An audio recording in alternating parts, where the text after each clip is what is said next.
মই LED বল বনাই থাকোঁ হয়তো বহুতে নাজানে, গতিকে মই আজি 9 ৱাটৰ বল কিদৰে বনোৱা হয় কিদৰে প্ৰস্তুত কৰা হয় সেইটো মই দেখুৱাই দিছোঁ। আপোনালোকে ভিডিঅ'টো চাই থাকিব।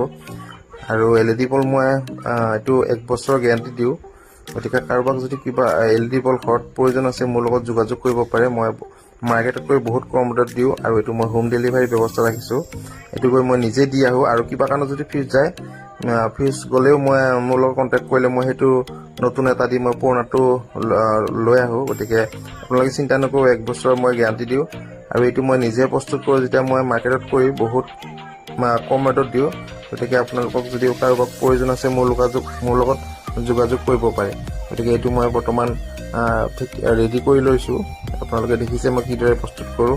ডাঙৰ ডাঙৰ কোম্পানীবিলাকে যিদৰে বনায় চিন্তা নকৰিব, মই 1 বছৰৰ গেৰাণ্টি দিওঁ। আপোনালোকক যদি কিবা কাৰণত লাইনৰ বলটো ফিউজ যায়, মই এইটো পুৰণাটো যদি নতুন এটা